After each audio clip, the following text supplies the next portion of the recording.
Kako vpliva ta nepremičninska kriza na prodajo stanovanj? Ja, nepremičninska kriza zelo vpliva na prodajo stanovanj in tudi ostalih nepremičnin. To pomeni, da zdaj v tem trenutku bi lahko rekli, da nepremičninski trg ne deluje, saj je ponudba nepremičnin velika, povpraševanje pa je pravzaprav lahko rečemo popolnoma zamrlo oziroma se je rok prodaje zelo podaljšal. Kaj pričakujete v prihodnje? Bo ta kriza trajala? Poglejte, težko je pravzaprav napovedati, kaj se bo dogajalo. Treba je povedati nekaj. Nepremičnine so v bistvu bile vedno najbolj varna naložba in v bistvu so na nek način pokazatelj ali tranzicije ali recesije. Če pogledamo leta 1992, ko smo po osamosvojitvi je veliko podjetij šlo v stečaj, so najprej bila na udaru gradbena podjetja in z gradbeništvom in seveda investitorstvom je povezano ogromno panog. To pomeni, ko bo zopet stekel ta nepremičninski trg, ko se bodo zopet nepremičnine prodajale in se bo začelo investirati bodi si v gradnjo, bodi si v kakšne druge dejavnosti, kot poslovni objekti recimo ali pa hale in podobno, potem se bo ta recesija začela zaključevati oziroma bo zopet stekel en razvoj.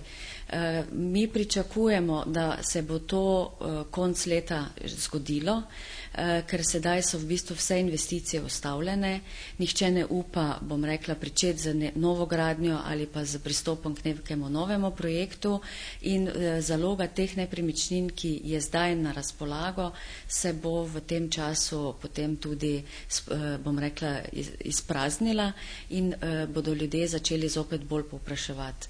Seveda je pa vse skupaj povezano tudi z finančnim trgom. Če bodo banke začele zopet dajati posojila za investiranje v nakup nepremičnin ali pa v gradnjo, potem bo tudi to pripomoglo k temu, da se bodo stvari prej končale. Mislim, v smislu, bom rekla, zastanka na tem trgu. Ne? Kaj pa pravite o tem popustih na stanovanja, gotovinskih popustih z enkratno naložbo? Kaj vi mislite o tem? So dobri ti popusti? Se delajo popusti? Mi tega nimamo zaenkrat.